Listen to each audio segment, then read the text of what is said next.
نحمده ونصلي على رسوله الكريم اما بعد فاعوذ بالله من الشيطان الرجيم بسم الله الرحمن الرحيم رب اشرح لي صدري ويسر لي امري واحلل عقدة من لساني يفقهوا قولي۔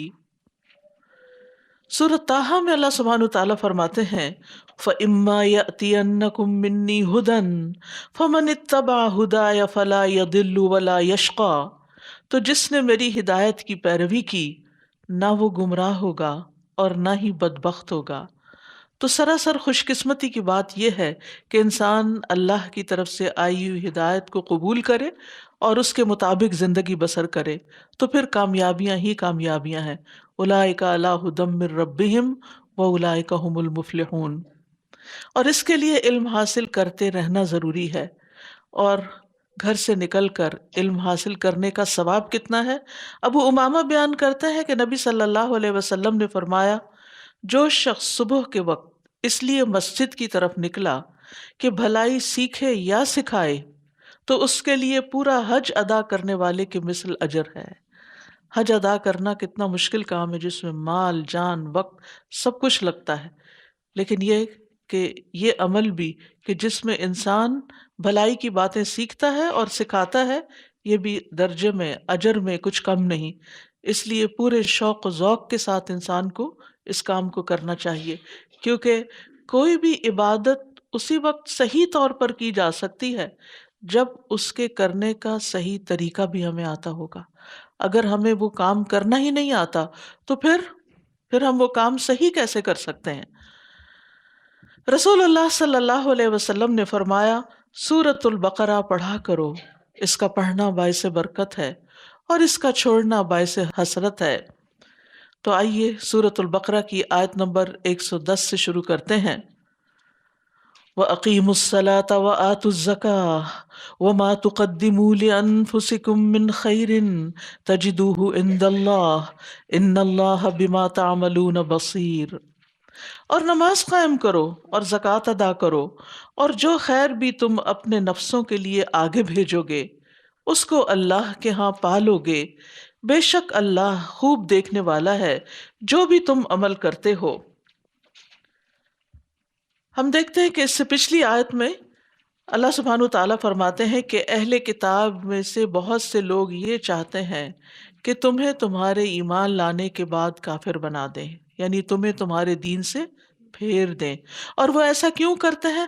حسدا من عند انفسہم، اپنے نفسوں کے حسد کی وجہ سے، ان کے دلوں میں جو حسد ہے اس کی وجہ سے وہ تمہارے لیے چاہتے ہیں۔ من بعد ما تبین لہم الحق، باوجود اس کے کہ ان کے لیے حق واضح ہو چکا ہے کہ تم جس راستے پر ہو وہ بالکل درست راستہ ہے۔ تو ایسے میں ان کی سازشوں کے جواب میں تمہیں کیا کرنا ہے؟ ان کی خواہشوں کے جواب میں فاعفوا واصفحوا، ان کو معاف کر دینا ہے، ان سے درگزر کرنا ہے، حتیٰ یاتی اللہ بامری، یہاں تک کہ اللہ تعالیٰ کوئی اور فیصلہ لے آئے۔ ان اللہ علی کل شیء قدیر، بے شک اللہ ہر چیز پر قادر ہے۔ یہ تو ہے ان کے ساتھ معاملہ، لیکن اس کے ساتھ ساتھ اپنی ذاتی زندگی کی اصلاح کرتے رہو، تقرب الہی کے لیے نماز قائم کرتے رہو، زکوٰۃ ادا کرتے رہو، کیونکہ بعض اوقات ہمارا جب لوگوں کے ساتھ کوئی جھگڑا ہو جاتا ہے، لوگوں کے ساتھ جب ہمارا کوئی اختلاف ہو جاتا ہے تو ہم انہی کو بلیم کر دیتے ہیں، یہ سارا قصور انہی کا بتاتے ہیں اور اپنی طرف توجہ نہیں کرتے، یا پھر یہ کہ ہم واقعی ہمارا کوئی قصور نہیں ہوتا، لیکن جب دوسروں کی طرف سے بے رخی کا، بے وفائی کا، بد اخلاقی کا رویہ سامنے آتا ہے تو اس کو برداشت کرنا مشکل ہو جاتا ہے۔ اس کو برداشت کرنے کے لیے انسان کا اللہ سبحانہ تعالیٰ سے تعلق مضبوط ہونا بہت ضروری ہے، اور تعلق کی مضبوطی کے لیے دو چیزیں بڑی اہم ہیں جن کا تکرار کے ساتھ قرآن میں ذکر کیا گیا۔ ایک ہے نماز کا قائم کرنا، وَاسْتَعِینُوا بِالصَّبْرِ وَالصَّلَاةِ، ایسے سارے مشکل مواقع پر کیا کرو؟ صبر کرو اور نماز کی طرف لپکو۔ پیغمبروں کا یہی طریقہ تھا، نبی صلی اللہ علیہ وسلم کا یہی طریقہ تھا، اور ہمارا بھی یہی طریقہ ہونا چاہیے کہ 5 فرض نمازوں کے علاوہ نوافل کا بھی اہتمام کرنا چاہیے۔ اس سے انسان کے اندر ایک ایمانی اسٹرینتھ پیدا ہوتی ہے، اس طاقت کی وجہ سے انسان لوگوں کی باتوں کا بڑی اچھی طرح مقابلہ کر لیتا ہے، پھر بڑی بڑی باتیں دل پر اثر نہیں کرتی۔ اور دوسری چیز جو انسان کو مضبوط کرتی ہے وہ مال کا خرچ کرنا ہے، اور خصوصاً فرض کی ادائیگی میں، وآتوا الزکوٰۃ، زکوٰۃ کی ادائیگی، اور اس کے علاوہ بھی نیکی کے کاموں میں سرگرم رہنا۔ وما تقدموا لانفسکم من خیر، اور جو بھی خیر، جو بھی نیکی، جو بھی بھلائی کا کام، چھوٹا ہو یا بڑا ہو، تم اپنے نفسوں کے لیے آگے بھیجو گے، یعنی اللہ کے پاس، تجدوہ عند اللہ، اسے اللہ کے ہاں پالو گے، وہ کہیں ضائع نہیں ہوتا۔ سب سے بڑھ کر کوئی کسی کی چیز کی حفاظت کرنے والا کون ہو سکتا ہے؟ اللہ۔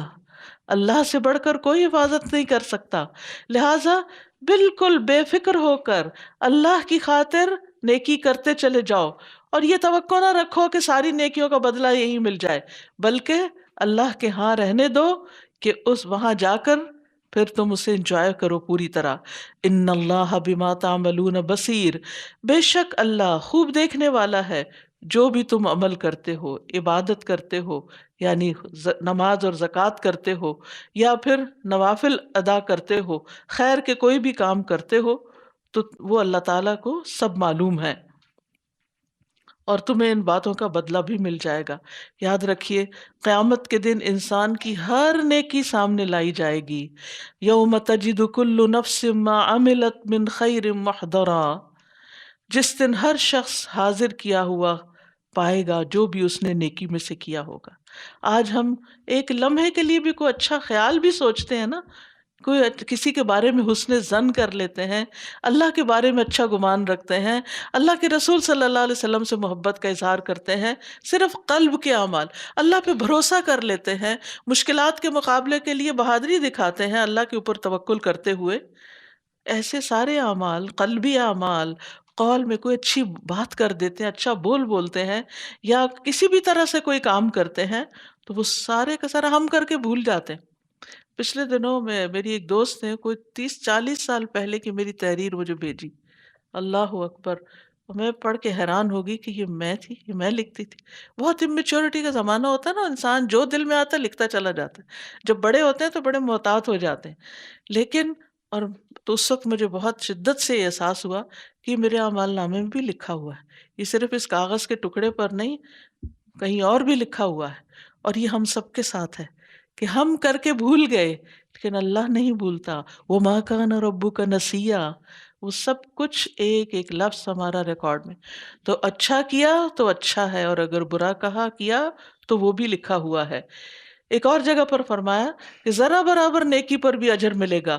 ان اللہ لا یظلم مثقال ذرۃ وان تک حسنۃ یضاعفها ویؤت من لدنہ اجرا عظیما، بے شک اللہ ایک ذرے کے برابر بھی ظلم نہیں کرتا، ذرے کے برابر بھی، یعنی ضائع نہیں کرے گا نیکی کو، اور اگر ایک نیکی ہوگی ذرے جتنی تو اس سے دگنا کر دے گا، کئی گنا بڑھا دے گا، یضاعفا، اور اپنے پاس سے بہت بڑا اجر عطا کرے گا، یعنی صرف ہمارے کیے کا بدلہ نہیں، اپنے پاس سے بھی دے گا، کیونکہ جب وہ خوش ہو جائے گا تو پھر وہ تو بادشاہ ہے، جو چاہے عطا کر دے، اس لیے اللہ تعالیٰ سے اچھے ہی کی امید رکھنی چاہیے، صرف اپنے اعمال کو نہیں دیکھنا چاہیے بلکہ اس سے حسن ظن رکھنا چاہیے۔ اسی طرح سورۃ المزمل میں فرمایا وَمَا تُقَدِّمُوا لِأَنفُسِكُم مِّن خَيْرٍ تَجِدُوهُ عِندَ اللَّهِ هُوَ خَيْرًا وَأَعْظَمَ أَجْرًا وَاسْتَغْفِرُوا اللَّهَ إِنَّ اللَّهَ غَفُورٌ رَحِيمٌ، اور جو نیکی بھی تم اپنی جانوں کے لیے آگے بھیجو گے اسے اللہ کے ہاں پاؤ گے کہ وہ بہتر اور ثواب میں کہیں بڑی ہے، اور اللہ سے بخشش مانگو، بلا شبہ اللہ بے حد بخشنے والا، نہایت رحم کرنے والا ہے۔ تو پھر بے فکر ہو کے خیر کے کام کرتے چلے جائیں، کیونکہ عموماً ہم رک کیوں جاتے ہیں کہ ہماری نیکی کی کسی نے قدر نہیں کی، کسی نے اپریشیٹ نہیں کیا، کسی نے شکریہ ادا نہیں کیا، کسی نے کوئی بدلہ نہیں دیا، تو پھر جب دنیا میں یہ سب بدلے چاہتے ہیں تو اسی وجہ سے اللہ سبحانہ تعالیٰ نے ہمیں ایک بڑا مقصد دیا کہ یہ چھوٹے چھوٹے فائدوں کے لیے نیکی نہ کرو، بلکہ وہاں کے لیے کرو جس کا اجر کبھی ختم ہی نہیں ہوگا۔ دنیا میں کوئی آپ کو آپ کی نیکی کا کتنا بھی بڑا صلہ دے دے لیکن وہ ختم ہو جائے گا، یا پھر کیا، آپ خود ہی ختم ہو جائیں گے۔ کتنا کتنا انجوائے کر سکتے ہیں یہاں کسی بھی نعمت کو، آخر تو جانا ہے۔ اور پھر آپ دیکھیے کہ اللہ تعالیٰ ایک نیکی کا 10 گنا تو کم از کم بدلہ دیتے ہیں، اور پھر 700 گنا تک، اور اس کے علاوہ بھی بے حد و حساب، جس کے لیے جتنا چاہے۔ پھر فرمایا وَقَالُوا لَن يَدْخُلَ الْجَنَّةَ إِلَّا مَنْ كَانَ هُودًا أَوْ نَصَارَىٰ تِلْكَ أَمَانِيُّهُمْ قُلْ هَاتُوا بُرْهَانَكُمْ إِن كُنتُمْ صَادِقِينَ۔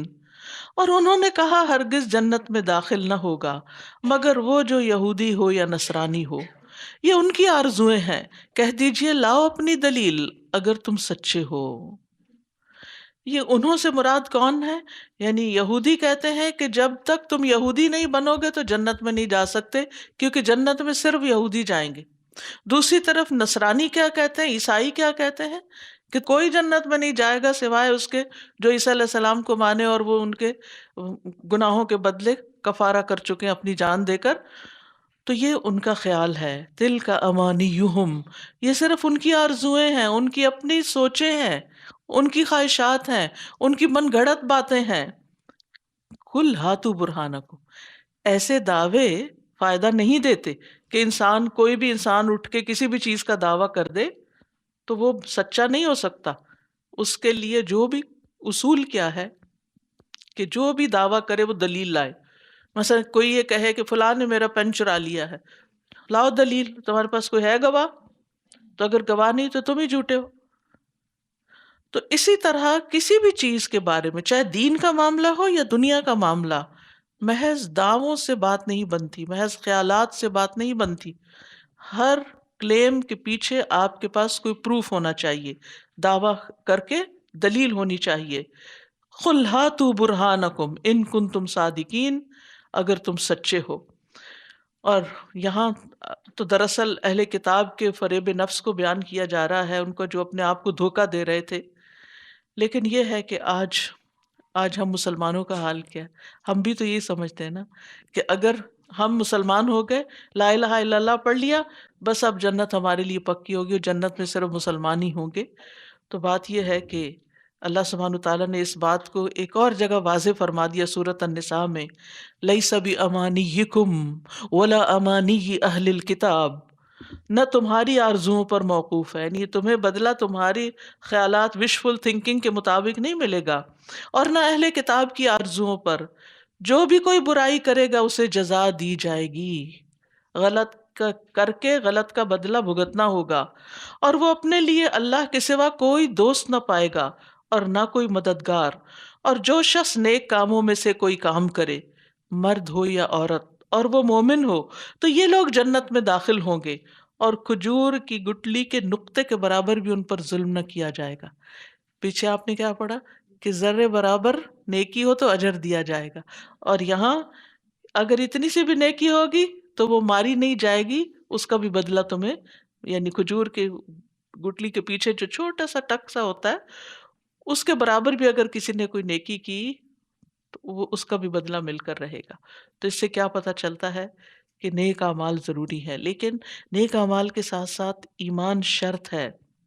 دوسری جگہ پر فرمایا وَمَنْ عَمِلَ صَالِحًا مِّن ذَكَرٍ أَوْ أُنثَىٰ وَهُوَ مُؤْمِنٌ فَأُولَٰئِكَ يَدْخُلُونَ الْجَنَّةَ يُرْزَقُونَ فِيهَا بِغَيْرِ حساب۔ اور جس نے کوئی نیک عمل کیا، مرد ہو یا عورت، اور وہ مومن ہو، تو یہ لوگ جنت میں داخل ہوں گے، اس میں بے حساب رزق دیے جائیں گے۔ تو بات کیا ہے؟ بات کہاں آ رکتی ہے؟ عمل صالح پر۔ صرف دعویٰ کرنے پر، کلیم کرنے پر کسی چیز کو، یا اللہ کے ذمے کوئی بات لگا دینے سے وہ بات نہیں بنتی، کچھ کر کے آنا ہوگا، ایمان کے ساتھ نیک عمل کرنے ہوں گے۔ بلا، کیوں نہیں، من اسلم وجہہ للہ وہو محسن فلہ اجرہ عند ربہ ولا خوف علیہم ولا ہم یحزنون۔ ہاں، جس نے اللہ کے لیے اپنا چہرہ جھکا دیا اور وہ محسن بھی ہو تو اس کا اجر اس کے رب کے پاس ہے۔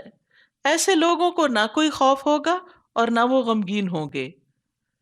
تو یہاں مزید بات واضح کر دی گئی کہ اخروی نجات کا دار و مدار محض زبانی دعووں پر نہیں، اس کے لیے کچھ کرنا ہوگا۔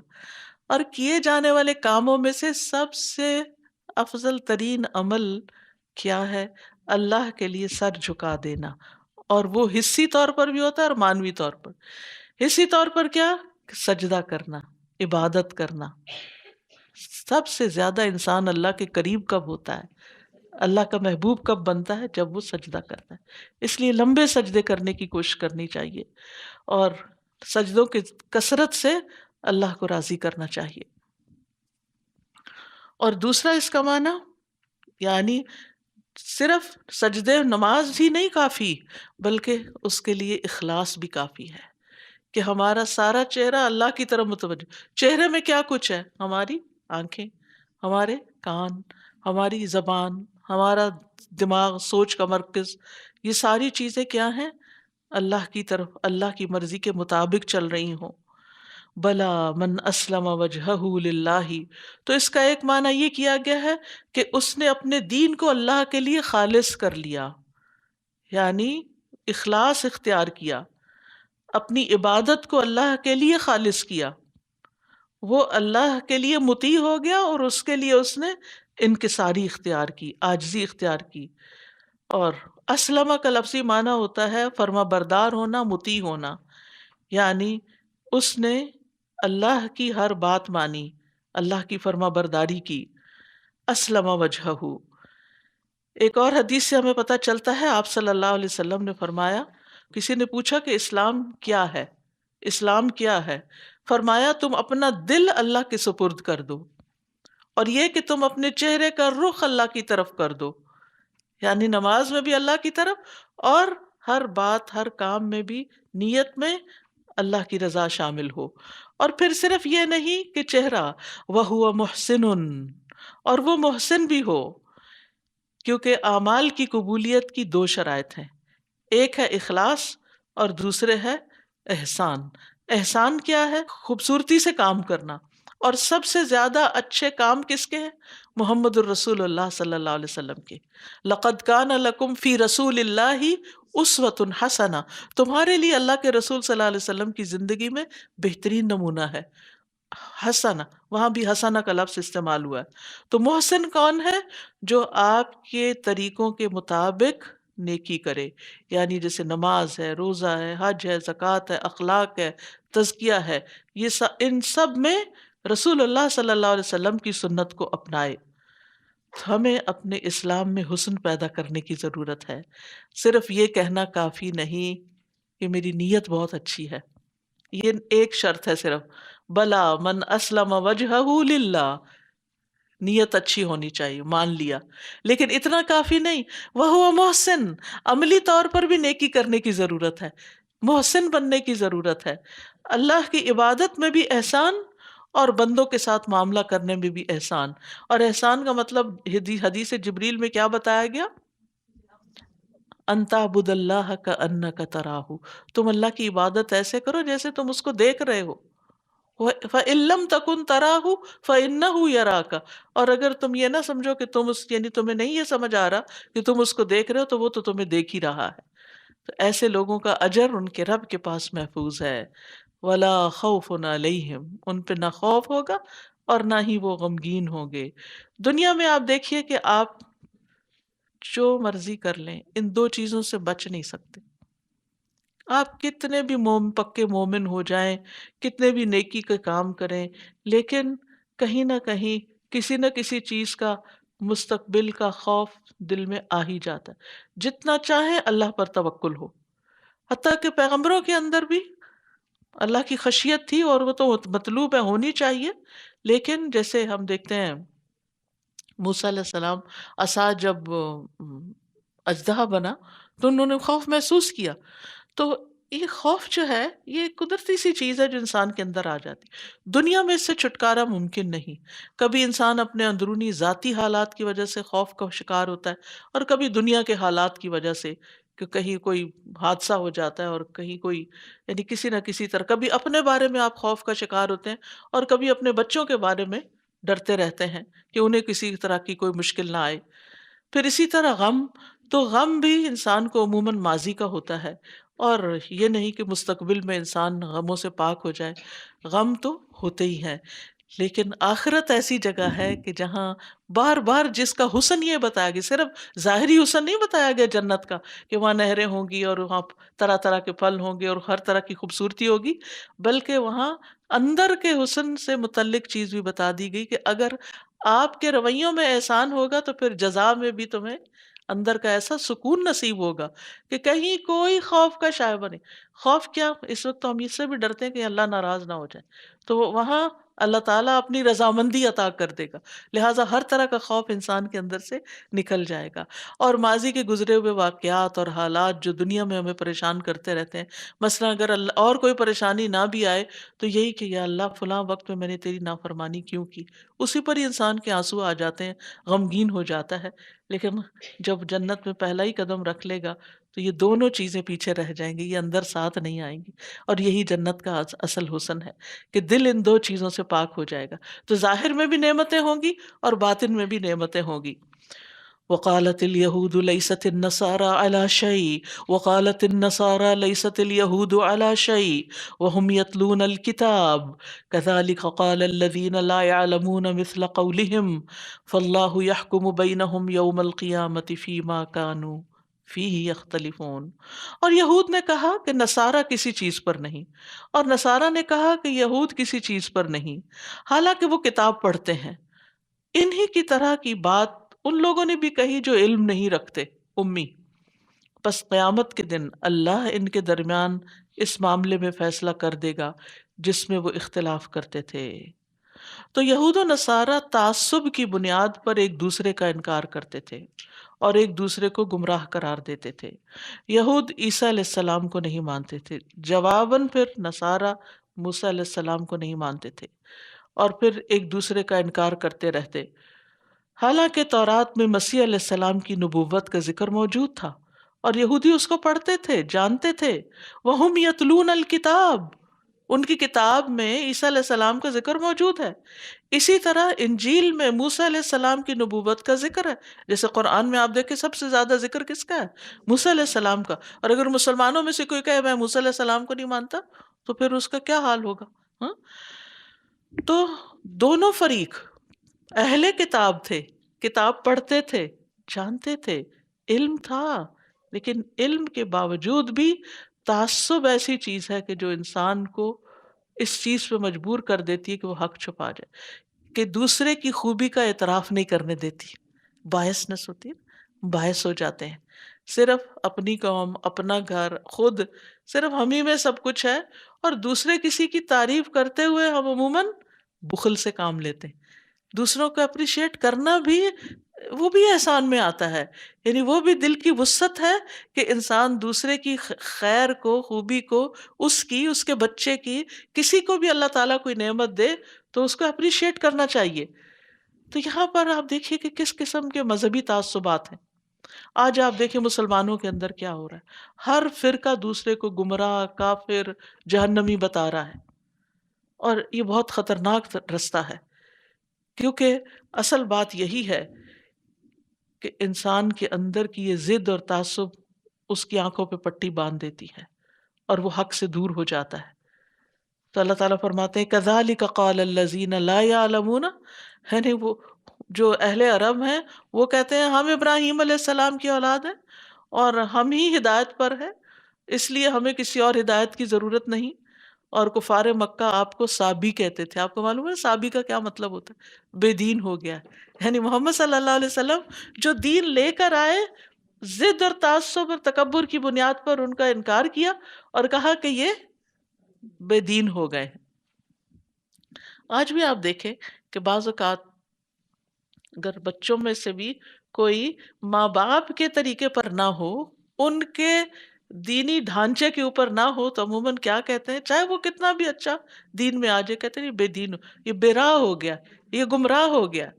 تو اس طرح کی باتیں پہلی امتوں میں بھی ہوتی آئیں، اور آج افسوس یہ کہ مسلمان بھی انہی طریقوں پر چل پڑے ہیں، جبکہ ہمیں ہدایت کا معیار اللہ کی کتاب کو بنانا چاہیے، اللہ کے رسول صلی اللہ علیہ وسلم کی سنت کو بنانا چاہیے، نہ کہ اپنی اہواء اور خواہشات اور اپنے خیالات اور من گھڑت فلسفے اور طرح طرح کی باتیں کہ یہ صحیح اور وہ غلط ہے۔ نہیں، جو اللہ اور اس کے رسول نے بتایا ہے وہی اصل ہدایت ہے، کیونکہ قل ان ہدی اللہ هو الہدی ومن اظلم ممن منع مساجد اللہ ان یذکر فیہا اسمہ وسعى فی خرابها اولئک ما کان لهم ان يدخلوها الا خائفین لهم فی الدنیا خزی ولهم فی الآخرۃ عذاب عظیم۔ اور کون اس سے بڑھ کر ظالم ہے جو اللہ کی مسجدوں میں اس کا نام ذکر کیے جانے سے روکے اور ان کی ویرانی کے لیے کوشاں ہو۔ یہی وہ لوگ ہیں کہ ان کو زیب نہیں دیتا کہ وہ ان میں داخل ہوتے مگر ڈرتے ہوئے۔ ان کے لیے دنیا میں رسوائی ہے اور آخرت میں ان کے لیے بہت بڑا عذاب ہے۔ اللہ تعالیٰ ہم سب کو اس سے محفوظ رکھے۔ تو جن لوگوں نے مسجدوں میں اللہ کا ذکر کرنے سے روکا یہ کون ہے؟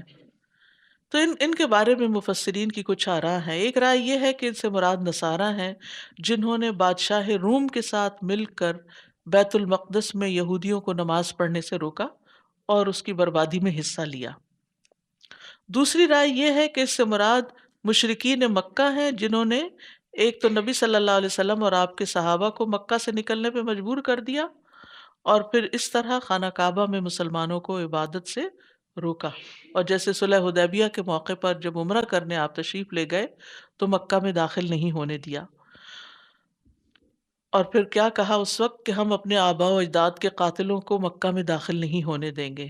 اور حالانکہ اس سے پہلے کبھی یہ روایت نہیں رہی تھی کہ کسی کو خانہ کعبہ میں داخل ہونے سے روکا جائے، چاہے کوئی باپ کا قاتل ہی کیوں نہ ہو، ومن دخلہ کان آمنا، لیکن یہاں اللہ کی مسجدوں سے روک دیا گیا۔ اسی طرح آپ دیکھیں کہ خاص طور پر جس چیز کا ذکر کیا گیا کہ مساجد میں اللہ کے ذکر سے روکنا۔ مسجدیں کس لیے بنتی ہیں؟ نماز کے لیے، تعلیم، دین کی تعلیم کے لیے، اور اگر لوگوں پر مسجد ہی بند کر دی جائے اور اسی کام سے روک دیا جائے یا اس کی اجازت نہ دی جائے تو یہ معمولی جرم نہیں۔ تو ذکر سے مراد یہاں نماز بھی ہو سکتی ہے، قرآن کی قرات بھی ہو سکتی ہے، قرآن اور سنت کی تعلیم بھی ہو سکتی ہے، یا اس کے علاوہ کوئی بھی صورت کہ جس میں اللہ کے ذکر سے لوگوں کو روکا جائے۔ اور پھر صرف اتنا ہی نہیں کہ ذکر سے روک دیا گیا، وَسَعَىٰ فِي خَرَابِهَا، اور ان مساجد کی ویرانی کے لیے اس نے کوشش کی، یعنی اس نے اپنی محنت اور کوشش تخریب کاری میں لگا دی۔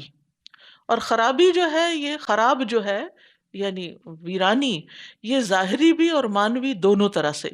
ظاہری خرابی کیا ہے کہ مسجد کو گرا دینا، یعنی ایک تو نا تعمیر کرنے کے لیے، ری بلڈ کرنے کے لیے وہ تو ٹھیک ہے، لیکن ایک یہ ہے کہ یہاں کسی جگہ مسجد ہو اور اس کو ہٹا کے وہاں کو پلازا کھڑا کر دیا جائے، تو ان کو گرانا، ان کو خراب کرنا، ان میں توڑ پھوڑ کرنا، ان میں غلاظت پھینکنا، ان کی صفائی کا خیال نہ رکھنا۔ تو اس میں آپ دیکھیے کہ اس وقت جہاں بیٹھے ہوئے یہ بھی مسجد کا ایک حصہ ہے، تو یعنی مسجد ہی ہے، حصہ کیا مسجد ہی ہے۔ تو اس میں آپ دیکھیے کہ اٹھتے ہوئے اس چیز کا خیال نہ کرنا کہ کوئی کبھی کوئی ٹیشو پھینک دیا، کبھی کوئی اور اسی طرح کی کچھ کھانے پینے کی چیزیں، بعض اوقات ہم بچوں کو لے جاتے پھر احتیاط نہیں کرتے، وہ ان کو چپس یا بسکٹ وغیرہ دے دیتے ہیں جس کے کرمز جو ہیں وہ پھر کارپیٹس پہ گر جاتے ہیں، یا یہ کہ بچوں کی نیپیاں اس طرح کھولنا کہ وہ ناپاکی کا خیال نہ رہے۔ تو یہ ساری چیزیں جو ہیں مسجدوں کو خراب کرنے کی ہیں، ویران کرنے کی ہیں، اور ان کی تو اس چیز کا بہت لحاظ رکھنا چاہیے۔ بلکہ اس کے برعکس جو شخص مسجد کی صفائی ستھرائی کا خیال رکھے اور مسجد کی یعنی کہ تقدس اور احترام کا خیال رکھے، اور حصی معنوں میں یعنی کہ باقاعدہ واقعی صفائی میں حصہ لے، تو آپ کو معلوم ہوگا کہ جو وہ مسجد نبوی کو صاف کرتی تھی عورت، وہ جب فوت ہو گئی تو نبی صلی اللہ علیہ وسلم کو نظر نہیں آئی، تو آپ نے پوچھا وہ کہاں ہے، تو بتایا کہ وہ فوت ہو گئی، رات کا وقت تھا، ہم نے آپ کو زحمت نہیں دی، اس کو جنازہ پڑھ کے خود ہی دفن کر دیا۔ تو آپ نے فرمایا مجھے اس کی قبر بتاؤ۔ آپ صحابہ کے ساتھ اس کی قبر پر گئے اور اس کے لیے دعا کی۔ تو یعنی مسجد اللہ کا گھر ہے، اور اللہ کے گھر کو عزت دینا دراصل اللہ سبحانہ و تعالیٰ کو عزت دینا ہے، جو کہ واقعی عزت کے لائق ہے، العزیز ہے۔ کوئی نہ بھی دے تو وہ العزیز اپنی ذات میں خود عزت والا ہے۔ اور مانوی خرابی سے مراد اللہ کا نام لینے سے روکنا کسی کو، ایک ہوتا ہے ڈائریکٹ روکنا، کہ یہ نہ کرو، اور ایک یہ کہ اس قدر شور ہنگامہ فساد مسجد میں کرنا کہ جو لوگ وہاں بیٹھ کے ذکر اذکار کر رہے ہیں یا کچھ پڑھا رہے ہیں ان کو ڈسٹربنس ہو۔ تو اوور آل نبی صلی اللہ علیہ وسلم نے مسجد بنانے کی بھی فضیلت بتائی اور اس پر جنت میں گھر کی بشارت دی۔ پھر اسی طرح آپ نے فرمایا محلوں میں مسجدیں بناؤ، اور یہ کہ وہ پاک صاف رکھی جائیں اور ان میں خوشبو لگائی جائے، یعنی خاص طور پر خوشبو کا اہتمام جو ہے یہ وہ مسجد کو عزت دینے کے مترادف ہے۔ فرمایا اولئک ما کان لهم ان يدخلوها الا خائفین، ان کے لیے جائز نہ تھا کہ یہ مسجدوں میں داخل ہوں مگر اللہ سے ڈرتے ہوئے، یعنی لوگوں کو مسجدوں میں ڈرتے ہوئے داخل ہونا چاہیے تھا، نہ کہ اللہ سے بے ڈر ہو کر لوگوں کو مسجد سے روکیں۔ اور اسی طرح یہ ہے کہ جو بھی کوئی ایسا کرے پھر اس کا انجام بتا دیا گیا، اور وہ کیا ہے؟ لہم فی الدنیا خزی، ان کے لیے دنیا میں رسوائی ہے، وَلَهُمْ فِي الْآخِرَةِ عَذَابٌ عَظِيمٌ، اور ان کے لیے آخرت میں عذاب عظیم بہت بڑی سزا ہے۔ یاد رکھیے سب سے زیادہ مسجد ویران کب لگتی ہے؟ جب اس میں نمازی نہ آئیں۔ بڑی بڑی مسجدیں بنا دی جائیں لیکن اس میں لوگ حاضری نہ دیں، اور افسوس کے ساتھ کہنا پڑتا ہے کہ ہمارے جو کلچر ہے اس میں عورتوں کا مسجد جانا پسند نہیں کیا جاتا، حالانکہ نبی صلی اللہ علیہ وسلم نے خود فرمایا کہ اللہ کی بندیوں کو مسجد جانے سے مت روکو، ان کو بھی جانے دو۔ اور اسی طرح آج بھی آپ دیکھیں کہ حرم مکہ ہو یا مسجد نبوی ہو، عورتوں کو عبادت کا پورا حق ہے وہاں۔ تو اس لیے اپنے شوہروں کو، بیٹوں کو، باپوں کو، بھائیوں کو، ان کو انکریج کیا کریں کہ وہ مسجد جائیں، اور خود بھی آپ مسجد میں چاہے جمعہ پڑھیں، چاہے تراویح پڑھیں، چاہے کوئی نماز ادا کریں، خصوصاً اس ماحول میں آپ دیکھیں کہ گھروں کے اندر تو ہم آرٹیفیشل اذان سنتے ہیں، اور باقی تو ہر طرف دنیا دنیا دنیا ہی ہے جس سے دل غافل ہونے لگتا ہے۔ مسجد ایسی جگہ ہے جہاں آ کر انسان اللہ کی رحمت کے سائے میں آ جاتا ہے۔ تو اس لیے مسجدوں کا وزٹ کرتے رہنا چاہیے اور مسجدوں کو آباد کرتے رہنا چاہیے، اور کوئی نہ کوئی ایسے پروگرامز بناتے رہنا چاہیے کہ جس سے مسجدیں خالی نہ ہوں۔ آپ کو معلوم ہے کہ خاص طور پر جب چھٹیاں ہو جاتی ہیں اور سب لوگ سیر و تفریح کے لیے نکل جاتے ہیں، اور ویکینڈز پہ جب دعوتیں ہوتی ہیں تو شام اور عشاء کی نماز میں آپ دیکھیں مسجدوں کا حال کیا ہوتا ہے۔ وَلِلَّهِ الْمَشْرِقُ وَالْمَغْرِبُ فَأَيْنَمَا تُوَلُّوا فَثَمَّ وَجْهُ اللَّهِ إِنَّ اللَّهَ وَاسِعٌ عَلِيمٌ، اور اللہ ہی کے لیے ہے مشرق اور مغرب، تو جس طرف بھی تم رخ کرو بس ادھر ہی اللہ کا چہرہ ہے، بے شک اللہ وسعت والا بہت علم والا ہے۔ یہاں یہ بتایا جا رہا ہے کہ مجبوری کے تحت اگر قبلہ رخ نہ ہو سکے تو پھر کسی بھی طرف منہ کر کے نماز پڑھی جا سکتی ہے۔ اس کا یہ مطلب نہیں ہے کہ نماز میں قبلے کی پابندی نہیں کرنی چاہیے، نہیں، خاص صورتوں میں قبلے کی پابندی ختم ہو جاتی ہے۔ مثلاً اگر بادل وغیرہ ہوں اور پتہ ہی آپ کسی ایسی جگہ پر ہوں کہ جہاں آپ کے پاس کوئی کمپس وغیرہ نہیں کہ آپ ڈائریکشن دیکھ سکیں، تو اس صورت میں پھر آپ جدھر بھی منہ کر لیں گے نماز ہو جائے گی، لیکن فرض نماز کے لیے قبلہ رخ ہونا بہرحال ضروری ہے۔ نبی صلی اللہ علیہ وسلم اپنی سواری پر مشرق کی طرف منہ کر کے نفل نماز پڑھتے تھے، اور جب فرض نماز ادا کرنے کا ارادہ فرماتے تو سواری سے نیچے اتر کر قبلے کی طرف اس کا منہ کرتے، اور پھر اس کے بعد جدھر بھی وہ سواری جاتی، یعنی بعد میں پھر جدھر بھی چاہتے سفر کرتے۔ ابن عمر کہتے ہیں کہ رسول اللہ صلی اللہ علیہ وسلم جب مکہ سے مدینہ کی طرف آ رہے ہوتے اپنی سواری پر نماز پڑھتے تھے جس طرف بھی آپ کا رخ ہو جاتا، اور اسی کے بارے میں یہ آیت اتری فَأَيْنَمَا تُوَلُّوا فَثَمَّ وَجْهُ اللَّهِ، کہ جس طرف بھی تم رخ کرو گے وہی اللہ کا چہرہ ہے۔ اس سے اللہ کے چہرے کا اس بات بھی ہوتا ہے، اور دوسرا یہ کہ نمازی جب نماز پڑھتا ہے تو وہ بالکل اللہ کے سامنے ہوتا ہے۔ یحییٰ علیہ السلام نے بیت المقدس میں بنی اسرائیل کو جمع کیا اور انہیں اللہ کی طرف سے 5 باتوں کا حکم دیا، جن میں سے ایک یہ ہے کہ بے شک اللہ نے تمہیں نماز کا حکم دیا، تو جب تم نماز پڑھو تو ادھر ادھر مت دیکھو، کیونکہ اللہ اپنا چہرہ نماز پڑھتے ہوئے بندے کے چہرے کی طرف رکھتا ہے جب تک وہ ادھر ادھر نہ دیکھے۔ رسول اللہ صلی اللہ علیہ وسلم نے فرمایا اللہ عز و جل مسلسل اپنے بندے پر اس کی نماز کے دوران متوجہ رہتا ہے، یعنی آپ اللہ کی طرف رخ کیے ہوئے، اللہ سبحانہ و تعالیٰ آپ کی طرف متوجہ ہے جب تک وہ ادھر ادھر نہ دیکھے۔ لیکن جب انسان اپنا چہرہ پھیر لیتا ہے تو اللہ تعالیٰ بھی اس سے اپنا چہرہ پھیر لیتا ہے. تو اس لیے نماز میں التفات منع ہے، ادھر ادھر دیکھنا. وَقَالُوا اتَّخَذَ اللَّهُ وَلَدًا سُبْحَانَهُ بَل لَّهُ مَا فِي السَّمَاوَاتِ وَالْأَرْضِ كُلٌّ لَّهُ قَانِتُونَ. اور انہوں نے کہا کہ اللہ نے بیٹا بنایا ہے، نعوذ باللہ، پاک ہے وہ، بلکہ اسی کے لیے ہے جو آسمانوں اور زمین میں ہے، سب اس کی فرما برداری کرنے والے ہیں. تو یہاں اللہ سبحانہ تعالیٰ کا شریک بنا دیا کس کو؟ عیسیٰ علیہ السلام کو نصارہ نے، عزیر علیہ السلام کو یہود نے، اور ملائکہ کو اللہ کی بیٹیاں قرار دیا کس نے؟ مشرکین مکہ نے. تو یہاں پر اللہ کی مسجدوں سے روکنے والوں کا ایک اور ظلم بیان کیا جا رہا ہے کہ انہوں نے اللہ کی اولاد مقرر کر رکھی ہے. تو اس کی تردید کیسے کی؟ سبحانہ، اللہ اس سے پاک ہے، یعنی اللہ سبحانہ تعالیٰ کی کوئی اولاد نہیں. دوسرے یہ کہ اللہ کو اولاد کس لیے چاہیے؟ اولاد چاہیے ہوتی ہے انسان کو اپنے بڑھاپے کے سہارے کے لیے یا دنیا کے کاموں میں مدد کے لیے. فرمایا اللہ آسمان و زمین کا مالک ہے، اور اگر وہ مالک ہے تو عیسیٰ علیہ السلام، عزیر علیہ السلام، ملائکہ سب کیا ہوئے؟ اس کے مملوک ہو گئے.